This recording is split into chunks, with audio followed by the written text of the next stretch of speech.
அருந்தமிழர்களுக்கு வணக்கம். பரந்தூர் விமான நிலையம் கையகப்படுத்துறதுல, நிலத்தை கையகப்படுத்துறதுல G2 அவர்களின் பங்கு என்ன அப்படிங்கிறது பற்றியும், ஒட்டுமொத்தமாக தமிழ்நாட்டில் G2 நிறுவனம் எங்கெல்லாம் நிலங்களை கையகப்படுத்தியிருக்கிறது, G2 நிறுவனம் இதற்கு முன்பு எப்போ தொடங்கப்பட்டது, என்று முதல் அது தன்னுடைய ஆதிக்கத்தை செலுத்த ஆரம்பித்தது அப்படிங்கிறத பற்றி சட்டசபையில் இன்றைக்கி மிகப்பெரிய விவாதம் நடங்கிட்டு. அதில் மருமகனா மாப்பிள்ளையா என்ற சண்டை தொடங்கிட்டு. அப்போ இந்த G2 நிறுவனம் ஒரு மையப்புள்ளியாக இன்றைக்கி அரசியலில் மிகப்பெரிய அளவில் பேசு பொருளாக நிற்கிது. இந்த G2 நிறுவனம் உண்மையில் என்னெல்லாம் செஞ்சுருக்காங்க, எங்கெல்லாம் நிலங்களை கையப்படுத்தியிருக்காங்க அப்படின்னு பார்க்கும்போது, இன்றைக்கி வேலுமணி அவர்கள் மிகப்பெரிய ஒரு பிரச்சனையை கையில் எடுத்திருக்காரு. கோவையில் 1000 ஏக்கருக்கு மேலே நிலங்கள் கையப்படுத்தியிருக்குன்னா, இதில் மான் மற்றும் புலிகள் வேட்டையாடப்பட்டிருக்குன்னா அப்படிங்கிற குற்றச்சாட்டை இன்றைக்கி சட்டமன்றத்தில் எடுத்து வச்சார். யார் இந்த G2? எதற்காக இவர்களுக்கு நிலங்களை அரசு, முன்னால் இருந்த அரசு கையகப்படுத்தி கொடுத்து, அவர்களுக்கும் இவர்களுக்கும் இடையே நடைபெற்ற தொடர்பு என்ன அப்படிங்கிறத பற்றி தான் இன்றைக்கி நம்ம விரிவாக பார்க்க இருக்கிறோம். வாங்க காணொளிக்கு போகலாம்.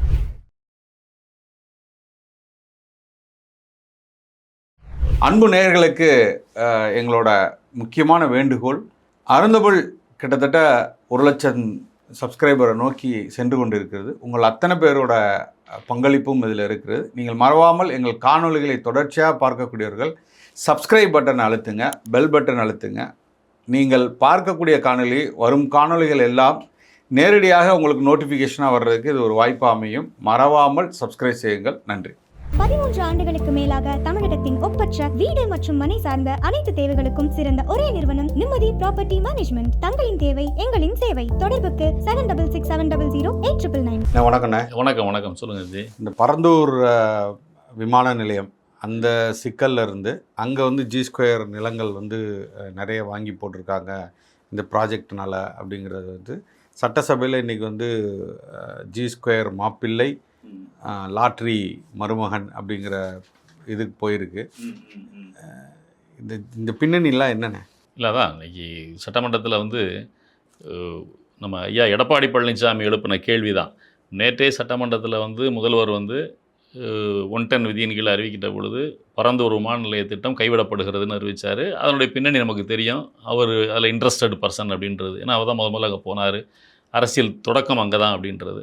இன்றைக்கி எடப்பாடி ஐயா பழனிசாமி அவர்கள் கேட்கின்ற பொழுது, ஏற்கனவே அதில் லேண்ட் அக்யூசியேஷன்லாம் முடிஞ்சு நிலம் கையகப்படுத்தலாம் முடிஞ்சிருக்கு. கொஞ்சம் முழுமையாக முடியலைன்னா கூட கொஞ்சம் முடிஞ்சிருக்குது. அப்போ நிலத்தை ஒப்படைத்தவர்களுக்கு காம்பன்சேஷன் இழப்பீடுலாம் வழங்கப்பட்டு விட்டது. இப்போ இந்த ப்ராஜெக்டை நீங்கள் ட்ராப் பண்ணிட்டதுனால அந்த நிலங்களை திரும்ப அவங்கள்ட்ட ஒப்படைப்பீங்களா, அவங்கள்ட்ட உள்ள பணத்தை நீங்கள் எப்படி திரும்ப வாங்குவீங்க அப்படின்றது தான் எடப்பாடி பழனிசாமி அவர்கள் கேட்ட கேள்வி.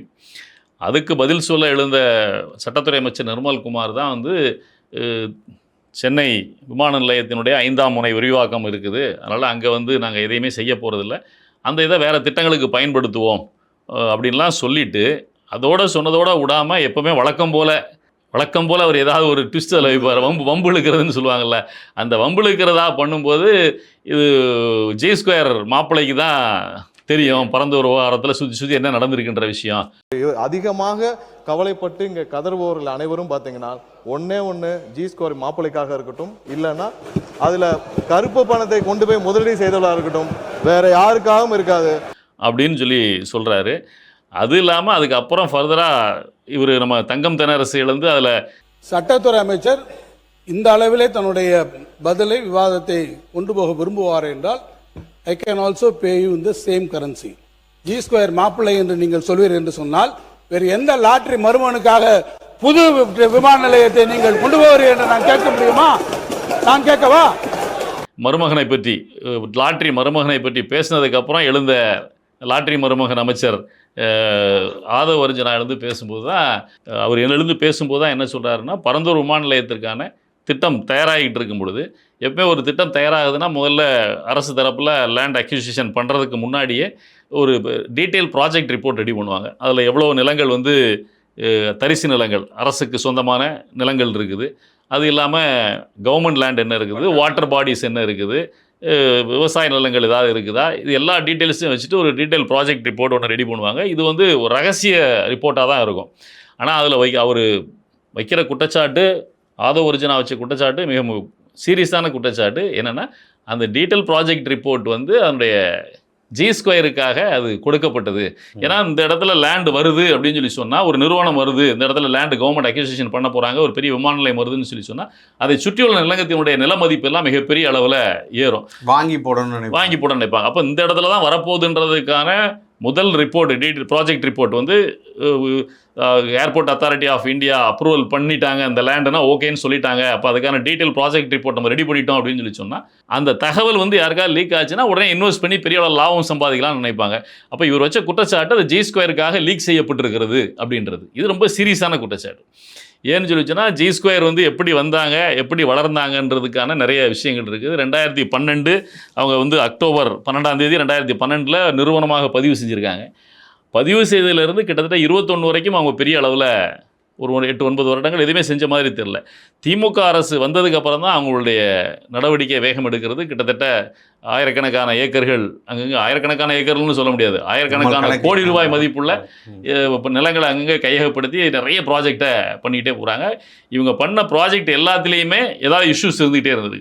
திமுகவை தொடர்பு பொருத்தியோ, முன்னாள் முதல்வர் ஸ்டாலின் அவர்களுடைய மகன், மருமகன் இவர்களை தொடர்பு பொருத்தியோ தொடர்ந்து பிரச்சனை வந்துட்டு இருக்குது. இவருடைய வீட்டின் அருகிலேயே தான் அவருடைய மருமகனும் வசிக்கிறார்ன்றது தான் அதில் உள்ள சிக்கலை. ஸோ அப்போ இது இருக்குது. அப்போ இவங்க இந்த விஷயத்துலேயும் அதை சொல்கிறாங்க. அப்போ இது வந்து சாதாரண குற்றச்சாட்டில் மிக சீரியஸான குற்றச்சாட்டு. இவர் இந்த குற்றச்சாட்டை சொல்லிக்கிட்டு இருக்கும்போது நேற்றே வந்து எஸ்பி வேணுமணி அவர்கள் ஒரு குற்றச்சாட்டை சொல்லியிருந்தார். அது பெரிய அளவில் பேசுபொருளாக மாறாமல் இருந்தது. இன்றைக்கி திரும்ப அந்த குற்றச்சாட்டை இந்த மானிய கோரிக்கை மீது, தொழில்துறை மானிய கோரிக்கையின் மீதும் பேசுகின்ற பொழுது, நேற்று என்விரான்மெண்டல் மானிய கோரிக்கை மீது பேசும்போது சொன்னார், சில கற்கள்லாம் வெட்டி எடுக்கப்பட்டிருக்கு, விலங்குகள் கொல்லப்பட்டிருக்குன்னு மேலோட்டமாக சொல்லி சொன்னார். இன்றைக்கி அதை சொல்லும்பொழுது இந்த விஷயத்தையே எடுத்து G2 வந்து எங்களுடைய மாவட்டத்திலையும் கிட்டத்தட்ட 1000 ஏக்கருக்கு மேலே ஒரு ப்ராஜெக்ட் ரெடி பண்ணியிருக்கிறாங்க. அந்த லேண்டுக்குள்ளே வந்து ஏற்கனவே ஒரு மலை, சின்ன குன்று இருந்தது, அதில் விலங்குகள் வந்து போகிற இடம். என்ன காரணம்னா, அது வந்து வேலி, பள்ளத்தாக்கு பகுதிகள் அமைந்திருக்குது, ரிசர்வ் ஃபாரஸ்ட் அருகையிலே இருக்குது. அங்கே அந்த மலைகள் எல்லாம் கம்ப்ளீட்டாக வெட்டி கடத்தப்பட்டிருக்குது. அதே மாதிரி உள்ளுக்கு வருகின்ற மான்கள், சிறுத்தைகள்லாம் வேட்டையாடப்பட்டதாக சீரியஸான குற்றச்சாட்டு இருக்குது. இது குறித்து அரசு விசாரிக்கணும்னு சொன்னார்ல, இது வந்து ரொம்ப சீரியஸான விஷயம். கோயம்புத்தூரில் G2 ஒரு நிறுவனம் இருக்கு. இந்த நிறுவனம் வந்து பார்த்தீங்கன்னா ஒரு 1000 ஏக்கரில் சைட் போட்டிருக்காங்க. இது பெரிய பெரிய பாறைகளெல்லாம் உடச்சி எடுத்திருக்கிறாங்க.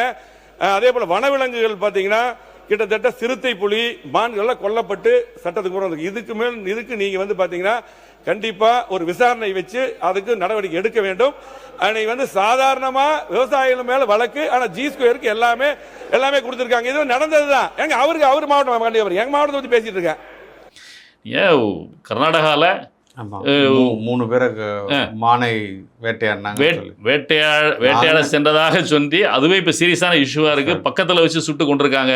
அப்படி ஆமாம், இதில் முதல்ல நம்ம தான் சொன்னோம். அதில் குண்டடிப்பட்டு பாதிக்கப்பட்டு உயிர் தப்பி மருத்துவமனையில் இருக்கிறவரை தமிழக அரசு தமிழகத்தில் கொண்டு வந்து பாதுகாப்பு அளிக்கணும்னு சொன்னோம். இன்றைக்கி அது சம்மந்தமான விஷயங்களும் வெளியே வந்திருக்கு. சிஐடிக்கு எஸ்பி அவங்களுடைய அரசினுடைய சிஐடி பிரிவுக்கு மாற்றப்பட்டிருக்கிறதா தகவல் வந்திருக்கு. இப்போ இது மாதிரி 3 பேரை சுட்டுக் கொள்கிற அளவுக்கு, மானை சுட்டுக் கொண்டாங்கன்னு சொல்கிற அளவுக்கு பக்கத்தில் ஒரு மாநிலம் இருக்கின்ற பொழுது இங்கே வந்து மானையும் சிறுத்தையும் சுட்டுக் கொண்டிருக்கிறாங்க அப்படின்னு G2 மேலே ஒரு சீரியஸான குற்றச்சாட்டு இருக்கும்போது நம்ம சீரியஸாக பார்க்க வேண்டிய தேவை இருக்குல்ல. அது அந்த ஊர் சட்டமன்ற உறுப்பினர் சொல்கிறாரு. ஆமாம், அந்த வேலுமணி சொல்கிறாரு, ஏற்கனவே முன்னாள் அமைச்சராக இருந்தவர். அதனால சாதாரண விஷயமே கிடையாது இது. நம்ம இது என்னென்னு பார்க்கும்போது அது வந்து என்னென்னா G2 7 ஹில்ஸ் ப்ராஜெக்ட் அப்படின்னு சொல்லி கோயம்புத்தூரில் ஒரு பெரிய ப்ராஜெக்டை அவங்க பண்ணுறாங்க. அது கிட்டத்தட்ட 406 ஏக்கர் ஃபேஸ் 1, 308 ஏக்கர் ஃபேஸ் 2, 2 இதில் சொல்கிறாங்க. கோவை புதூர் மதுக்கரை பகுதியில் வெஸ்டர்ன் காட் அருகில் உள்ள ரிசர்வ் ஃபாரஸ்ட்டுக்கு அருகில் இந்த ப்ராஜெக்ட் இருக்குது அப்படின்ற தகவல் நமக்கு கிடைக்குது. அப்போ ஆனால் ரைட், ஓகே, இவ்வளோ பெரிய ப்ராஜெக்ட் பண்ணுறாங்க. ரைட், இந்த ப்ராஜெக்ட் எப்போ ஆரம்பித்தாங்க, என்ன ஏது, இந்த டீட்டெயில்ஸ்லாம் எடுத்து போகும்போது தான் வேலுமணி சொன்ன குற்றச்சாட்டில் உண்மை இருப்பதற்கான வாய்ப்பு இருக்குது அப்படின்னு பார்க்க வேண்டியிருக்கு. என்னன்னு சொல்லி சொன்னால், இந்த ப்ராஜெக்ட் வந்து இவங்க லேண்டை வந்து அக்வயர் பண்ணி எல்லாத்தையும் மொத்தமாக சேர்த்து இந்த ப்ராஜெக்ட்டுக்குள்ளே இவங்க போகலை. 2013 ராஹிண்டோ அப்படின்ற ஒரு ரியாலிட்டி நிறுவனம், அது நீங்கள் தான் அந்த ரியாலிட்டி நிறுவனத்தினுடைய டீட்டெயில்ஸ்லாம் சொன்னீங்க. அது ஒரு துபாய் தான் வருதுன்னு நினைக்கிறேன். வருது. அப்போ இந்த நிறுவனம் வந்து 2013 வந்து என்ன பண்ணுறாங்க, இந்த லேண்டெல்லாம் கம்ப்ளீட்டாக அக்வயர் பண்ணி 2005-7-2013 அப்போவே டிடிசிபி பிளானிங் பெர்மிஷன் வாங்குறாங்க. Planning permission number 38/2013. அப்போ 2013 டிடிசிபி அப்ரூவல் இந்த லேண்டுக்கு வாங்கப்பட்டு விட்டது. அப்புறம் பார்த்தீங்கன்னா Kovai local planning authority approval, அதுவும் ஆர்ஓசி நம்பர் 1883/2011 LAP 1 12/3/2014 அது அப்ரூவல் ஆயிருக்கு. அப்போது ஒரு ப்ராஜெக்ட்டுக்கான லேண்ட் அக்வயர் முடிஞ்சு 2013-14 டிடிசிபி லோக்கல் பாடி அப்ரூவல் இல்லை எல்லாத்தையும் ஒரு நிறுவனம் வாங்கினதுக்கப்புறம் ஏன் 2021 வரைக்கும் அது காத்திருக்கணும்? இது ஒரு சீரியஸான விஷயம் இல்லை. அப்போது ஒரு லாபம் சம்பாதிக்கிறதுக்காக தான் ஒருத்தர் ப்ராஜெக்டுக்குள்ளே இறங்குறாங்க, அவ்வளோ மணியை இன்வெஸ்ட் பண்ணுறாங்க. லேண்ட் அக்வயர் பண்ணுறது பெரிய விஷயம். லேண்ட் அக்வயர் பண்ணி எல்லாம் முடிஞ்சு வாங்குறது அடுத்து ரொம்ப பெரிய எல்லாம் முடிஞ்சு அதை அப்படியே வச்சுக்கிட்டு இருக்காங்க. அப்புறம் பார்த்தா 2025 G2 கைக்கு அந்த லேண்ட் எல்லாம் அந்த நிறுவனத்திடம் வந்து மாறுகிறது. மாறினதுக்கு அப்புறம் தான் ரெரா அப்ரூவல் வாங்கி அதை வந்து ப்ராஜெக்டாக உள்ளுக்கு கொண்டு வராங்க. அப்போ இது வந்து ரொம்ப சீரியஸாக பார்க்க வேண்டியிருக்கு. அப்போ இந்த G2 இதுக்கு முன்னாடி உள்ள ப்ரீவியஸ் ஹிஸ்ட்ரி இருக்குல்ல, அதெல்லாம் பார்க்க வேண்டியிருக்கு. வேலுமணி சொல்கிறதுனுடையது என்னென்னா, ஏற்கனவே அங்கே கோயம்புத்தூரில் ஏற்கனவே இன்னொரு ப்ராஜெக்ட் G2 சிட்டி கோவைன்னு ஒரு ப்ராஜெக்ட் பண்ணியிருக்கிறாங்க. அது கிட்டத்தட்ட 350 ஏக்கரோ 400 ஏக்கரோ சொல்கிறாங்க. அதையும் ஃபேஸ் 1 ஃபேஸ் 2 ரெண்டாக தான் பண்ணுறாங்க. இதில் வந்து 50 ஹெக்டேருக்கு மேலே இருந்தால் அவங்களுக்கு என்விரான்மெண்டல் கிளியரன்ஸு அதெல்லாம் தேவை மலைப்பகுதி. அப்போ இதெல்லாம் தவிர்க்கிறதுக்காக இவங்க பல தில்லாலங்கடி வேலைகளை செய்து அதை ரெண்டாக பிரித்து லோக்கல் பாடியெல்லாம் திமுக அரசு இருந்ததுனால ப்ரெஷரை கொடுத்து அதனுடைய அனுமதியெல்லாம் வாங்கி இந்த ப்ராஜெக்டை பண்ணதாகவும் அது இருக்குது. இது வந்து தேசிய கிரீன் ட்ரிபியூனல், நேஷனல் கிரீன் ட்ரிபியூனலில் வழக்கெல்லாம் போய் அப்புறம் ஆட்களெல்லாம் சரி பண்ணி அந்த வழக்கை முடித்து அந்த ப்ராஜெக்டை முடிச்சிருக்காங்க. அப்போ இவங்களுடைய பின்னணியே அரசாங்கத்தை, எஸ்பெஷலி திமுக அரசாங்கத்தை தங்களுக்கு சாதகமாக பயன்படுத்தி தான் அவ்வளோ ப்ராஜெக்ட்டுமே. அதான் பேரை சொன்னா எல்லாரும் ஒட்டுமொத்தமாக இருந்திருக்காங்க. ஆமாம். அப்போ நீங்கள் அதுதான் இல்லை விஷயம். நீங்கள் பாருங்கள், இவர் வந்து G2 மருமகன் தான் தகவல் சொன்னார். G2 மருமகன்னா என்ன இருக்குது? G2 மாப்பிள்ளைன்னு சொன்னார். G2 மாப்பிள்ளைன்னு தானே சொன்னார். ஸ்டாலினுடைய மாப்பிள்ளைன்னு சொல்லி சொன்னாரா, இல்லை அவருடைய பெயர் எதையாவது பயன்படுத்தினாரா? எதையுமே அவர் பயன்படுத்தலை. ஆனால் G2 பேரை சொன்ன உடனே எழுந்து சத்தம் கொடுக்குறாங்க. வேலுமணி பேசும்போதும் சொல்கிறாரு, நேற்று நான் ஆரம்பிக்கும் போதும் G2 பேரை பயன்படுத்தினா திமுகவினர்லாம் எழுந்து சத்தம் கொடுக்குறாங்க அப்படின்னு. அப்போ G2 பேரை பயன்படுத்தினா ஏன் திமுகவினர் சத்தம் கொடுக்கணும்? நீங்கள் நமக்கே ஒரு எக்ஸ்பீரியன்ஸ் இருக்குது. திருவள்ளூர் அருகில் உள்ள கிராம மக்கள் அங்கே உள்ள ஒரு ப்ராஜெக்ட் சம்மந்தமாக நம்மகிட்ட வந்து தகவல் சொன்னாங்க. அதில் வந்து நம்மளும் போய் நேரடியாக போய் பார்த்தோம். நம்ம வந்து இதில் வந்து நம்ம மேலே கடுமையான குற்றச்சாட்டெல்லாம் G2 வைத்தது தவறான குற்றச்சாட்டு. நம்ம அதுக்கு நோட்டீஸ் அவங்க அனுப்பிச்சாங்க, நம்ம பதிலெலாம் அனுப்பிச்சோம். அதோடு அவங்க ஸ்டாப் பண்ணிட்டாங்க. அதாவது என்னன்னு சொல்லி சொன்னால், நீங்கள் அந்த ரிப்போர்ட் உங்களுக்கு தெரியும் இல்லை, அதாவது தன் மேலே இருக்கிற ஒரு குற்றச்சாட்டை ஒரு பொதுமக்கள் எடுத்து வைக்கும்போது அது இல்லை, நீ ஆதாரத்தோட நிரூபிக்கணும்.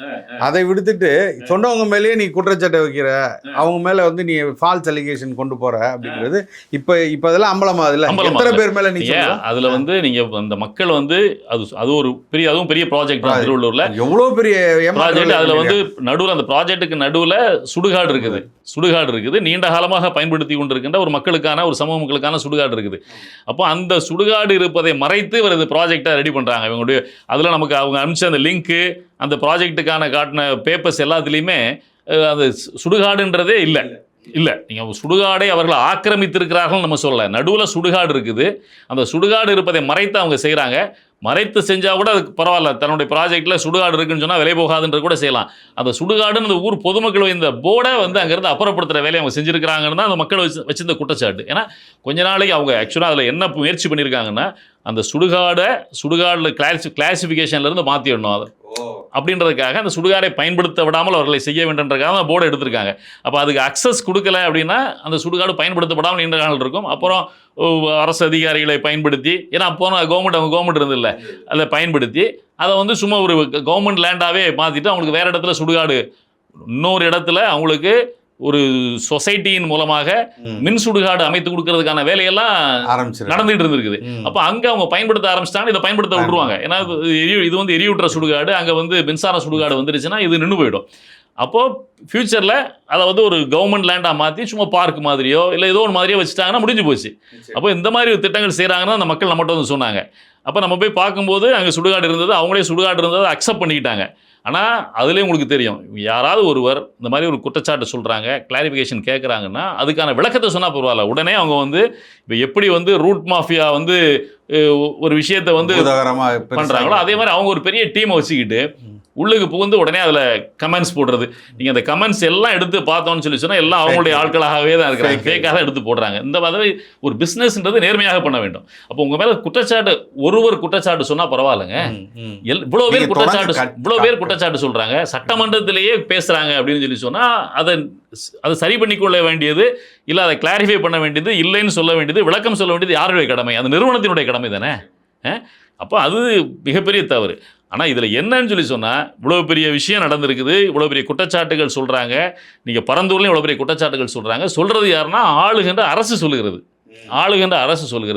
அங்கே சொல்கிறது ஏற்கனவே ஆண்டு அரசு சொல்லுகிறது. இப்போவாது இந்த ப்ராஜெக்ட் இப்போ தான் வந்துச்சு, நாங்கள் அங்கே எதிர்கட்சியாக இருக்கிறோம், கடந்த 5 ஆண்டுகள் நாங்கள் எதிர்கட்சியாக இருந்தோன்றதெல்லாம் சட்டத்துறை அமைச்சர் நேரடியாக குற்றம் சொல்கிறார். G2 மாப்பிள்ளைங்கிறாரு சொல்கிறார்.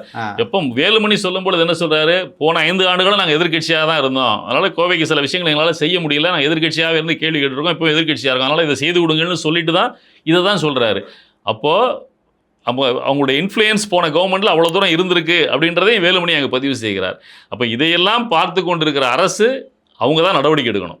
இப்போ இது சாதாரண விஷயம் கிடையாது. அப்போ இந்த G2 சம்பந்தமாக பரந்தூரில் வந்து நிர்மல்குமார் வைத்திருக்கின்ற குற்றச்சாட்டாகட்டும், அங்கே வேலுமணி வைத்திருக்க குற்றச்சாட்டாகட்டும், இது எல்லாத்தையும் விசாரிப்பதற்காக ஒரு சிறப்பு புலனாய்வு குழுவை போட்டு தயவுசெய்து விசாரிக்கணும். ஏன்னா இன்றைக்கி தமிழ்நாடு முழுக்க லேண்ட் மாஃபியா, அதாவது ஏற்கனவே திமுக அரசு இருந்து 2006-11 இருந்து 11 தோற்ற பொழுது திமுக மேலே வைக்கப்பட்ட மிகப்பெரிய குற்றச்சாட்டு, எங்கே வந்து வேக்கன் லேண்ட் இருந்தாலும் அதை ஆக்கிரமிப்பு செய்கிற லேண்ட் மாஃபியாவாக திமுக செயல்படுகிறது அப்படின்ற குற்றச்சாட்டு தான் பெரிய அளவில் இருந்து பண்ணப்பட்டது. ஆனால் அதுக்கப்புறம் அவங்க சுதாரித்து கொண்டு அதை நிறுவனமயமாக்கி இந்த மாதிரி நிறுவனத்தை வைத்து கொண்டு செய்கிறார்கள்னு இப்போ இவங்க குற்றச்சாட்டு சொல்கிறாங்க. நம்ம சொல்லலை, இப்போ சொல்லுகிறது, இப்போ இருக்கிற அரசு சொல்லுகிறது, முன்னாள் இருந்த அதிமுக அரசும் சொல்லுகிறது. இப்போ உடனடியாக இதை சட்டத்துறை அமைச்சர் நிர்மல்குமார் இது குறித்து ஒரு நீண்ட ஆய்வு, ஒரு சிறப்பு புலனாய்வு குழு போட்டு விஜய் அவர்கள் அதை விசாரிக்க வேண்டும். நீங்கள் ஏற்கனவே சொன்னீங்க, இதனுடைய பிராண்ட் அம்பாசிடராக டோனி எவ்வளோ பெரிய ஆளாக இருந்தாங்க, அதுக்கப்புறம் யாரை பிராண்ட் அம்பாசிடராக கொண்டு வருவதற்கான முயற்சிகள் செய்தார்கள். நல்ல வேளை இவங்க எவ்வளோ மிகப்பெரிய தொகையெல்லாம் பேசியும் கூட அதுக்கு மசிய மறுத்தார் அப்படின்ற தகவல்கள்லாம் அங்கே சொல்லப்படுகிறது. அப்போ இவ்வளோ பெரிய சம்பவங்களுக்கு நடந்திருக்கின்ற பொழுது இது குறித்து அரசு மிகப்பெரிய விசாரணையை நடத்தி மக்களுக்கு உண்மையை சொல்ல வேண்டும். ஏன்னா அவங்கள்ட்ட நிறைய நிலத்தை வாங்குறாங்க. நாளைக்கு இந்த கவர்மெண்ட் மாறி வந்துருச்சு, ஏற்கனவே உள்ள கவர்மெண்ட் வந்து சட்டத்துக்கு மீறி சட்டத்துக்கு புறம்பாக அவங்களுக்கு சில சலுகைகளை கொடுத்து அந்த லேண்டை வந்து ஹவுசிங் சைட்டாக கன்வெர்ட் பண்ணுறதுக்கான தேவைகளை செஞ்சு கொடுத்துருக்குன்னு வச்சுக்கோங்க. அப்போ இப்போ வந்து அரசு அதில் மாற்று நடவடிக்கை எடுத்தால் அதில் பாதிக்கப்படுறது யார் பாதிக்கப்படுவாங்க? நம்ம அதெல்லாம் பார்க்க வேண்டியது. ஏற்கனவே அதை சொல்லும் போது தான் நான் நினச்சேன், இந்த மார்க்குங்கிற ஒரு குரூப்பு பல பேருக்கு இன்னும் வந்து வீடு வந்து கொடுக்கவே இல்லை. அதே மாதிரி தான் மார்க்குங்கிற ஒரு குரூப்பும் இந்த மாதிரி பல பேருக்கு வந்து வீடு கட்டித்தரேன்னு சொல்லி பணம் வாங்கிட்டு இன்றைக்கி வரைக்கும் கொடுக்க முடியாமல் இருக்கு, ஹேண்ட் ஓவர் பண்ணல. இங்கே வந்து பள்ளிக்கரணை இதில் வந்து பிரிகேடுங்கிற ஒரு நிறுவனம் வந்து சதுப்பு நில பகுதியில் ராம்சார் சைட்டில் தன்னோட அடுக்குமாடி கட்டடங்களை கட்டி இன்றைக்கும் பெரிய சிக்கல் இருக்குது. ஸோ இந்த மாதிரி நாளைக்கு இதுவும் இவங்களுக்கும் அந்த மாதிரி நடக்கலாம்ல. எதுவாக இருந்தாலும் சம்பாதிக்கிறவங்க சம்பாதிச்சுட்டு போயிடுவாங்க, கடைசியில் அதில் மாட்டப்போகுது பொதுமக்கள் தான், அதில் இன்வெஸ்ட் பண்ணுற பொதுமக்கள் தான். இங்கே போன அரசு இருக்கும்போது இல்லீகலாக செஞ்சு கொடுத்துட்டு போயிடுவாங்க. இது இந்த கோயம்புத்தூரில் G2 சிட்டி கோவை அப்படின்ற ப்ராஜெக்ட்டுக்கே அவங்க சொல்லும்போது நம்ம சர்ச் பண்ணிலாம் பார்க்கின்ற பொழுது 2/12/2022 லேண்டு வந்து கிளாசிஃபிகேஷனே மாற்றிருக்கிறாங்க. அதுக்கு housing and urban development department மூலமாக அரசு அழுத்தம் கொடுத்து மாற்றப்பட்டதாக குற்றச்சாட்டு இருக்கிறதாலாம் மக்கள் சொல்கிறாங்க. அப்போ நாளைக்கு வந்து புது அரசு வரும்பொழுது அதிகாரிகள்லாம் தாவேக அரசு அதிகாரி மீது கடுமையான நடவடிக்கை எடுக்கிறதா சொல்கிறாங்க. இந்த மாதிரி நடவடிக்கை எடுக்கிறாங்க, இதில் ஏதாவது தவறு இருக்குன்னு கண்டுபிடித்து அதில் வந்து மாற்று நடவடிக்கை எடுத்து அந்த கிளாசிஃபிகேஷனை மாற்றுறாங்கன்னு வச்சுக்கோங்க, அதில் லேண்ட் வாங்குறவங்களுடைய கதி என்ன ஆகிறது? இப்போ இந்த மாதிரி பல ஒவ்வொரு மாதமும் சேமித்து இஎம்ஐ போட்டு வாங்கக்கூடிய பல பேர் இருக்காங்க. தன்னுடைய வாழ்நாள் கனவா வந்து ஒரு இடத்த வாங்குறதும் வீடு கட்டுறதும் இருக்க முடியும். கண்டிப்பாக அத்தனை பேரோட நிலைமை ரொம்ப கவலைக்கிடமா இருக்குல்ல. இவ்வளோ பெரிய சிக்கல்ல மாட்டிக்கிறோம். கண்டிப்பாக. அதனால இது வந்து அரசு நடவடிக்கை, இதில் வந்து அமைச்சர் சட்டத்துறை அமைச்சர் சொல்லுவதோ இல்லை இப்போ பொதுப்பணித்துறை அமைச்சர் எழுந்து இவ்வளோ பெரிய குற்றச்சாட்டுகளுக்கு பதில் சொல்லுவதோ G2 மீது குற்றச்சாட்டு வைப்பதோ முக்கியம் இல்லை. நீங்கள் எளிதாக குற்றச்சாட்டை வச்சுக்கிட்டு அப்படி அரசியலுக்காக கடந்து போயிடுறீங்க. ஆனால் அதில் பாதிக்கப்படுவது பொதுமக்கள் பாதிக்கப்படுறாங்க. அதனால் அரசு தயவுசெய்து இதில் உடனடியாக மிகப்பெரிய அளவில் G2 மீது விசாரணை நடத்த வேண்டும். இந்த 5 இதே ஆண்டுகள் போல அவங்க என்ன இன்னும் பல நிறுவனங்கள் இருக்கலாம். ஆமா. G2 மட்டும் சொல்லல. இந்த மாதிரி ஏன்னா பொதுமக்களே இதுல வந்து இன்வெஸ்ட் பண்ணி ஏமாந்து போயிடக்கூடாது. அவங்களுடைய நீ சொன்ன மாதிரி சிறுக சிறுக சேமித்து அவருடைய வாழ்வாதாரத்தை ஃபியூச்சருக்காக வைத்திருக்க பணத்தை முதல்ல போடுறது எதில் போடுவாங்க? ஒன்று தங்கத்தில் போடுவாங்க, நிலத்துல. இல்லைன்னா நிலத்தில் போடுவாங்க. அப்படி நிலத்தில் போட்டு வாங்குற இடத்துல இந்த மாதிரி நிறுவனங்கள் அரசை தவறாக பயன்படுத்தி அனுமதி பெற்று அதை வித்துட்டு நாளைக்கு சிக்கல் வந்துருச்சுன்னா அவங்க அதில் லாக் ஆகிடுவாங்க. பல இடங்களில் பெரிய அடுக்குமாடி குடியிருப்புகள் கட்டப்பட்டு அதுக்கான மின்சார தேவையை கூட பூர்த்தி செய்யாமல்லாம் குளத்தூர்லாம் மிகப்பெரிய கன்ஸ்ட்ரக்ஷன் அதெல்லாம் இங்கே கிடக்குது. அப்போ இந்த மாதிரி மிகப்பெரிய நிறுவனங்களில் கோடிகளில் கொடுத்து வாங்குறாங்க. 2 கோடி 3 கோடி ரூபா கொடுத்து ஃப்ளாட்டை வாங்கிட்டு அதுக்கு மின்சார தேவை இல்லாமல் ஜென்ரேட்டரை வச்சு பயன்படுத்துகிற கட்டடங்கள்லாம் இன்னைக்கு இருக்குது. அப்போது இந்த மாதிரி இடங்களில் மக்கள் ஏமாறாமல் இருக்கணும்னா இந்த மாதிரி முந்தைய அரசுகள் ஏதாவது தவறாக செஞ்சுருந்தாங்கன்னா அதை சரி செய்து கொடுக்க வேண்டியது, இல்லை அந்த நிறுவனங்கள் மீது நடவடிக்கை எடுத்து அதுலேருந்து மக்களை காப்பாற்ற வேண்டியது அரசினுடைய கடமை. அதை இதில் செய்யும் சட்டமன்றத்தில் பேசுனது மட்டும் இல்லை, அதை தயவுசெய்து செய்ய வேண்டும் என்பது நம்மளுடைய கோரிக்கை. நன்றி, வணக்கம்.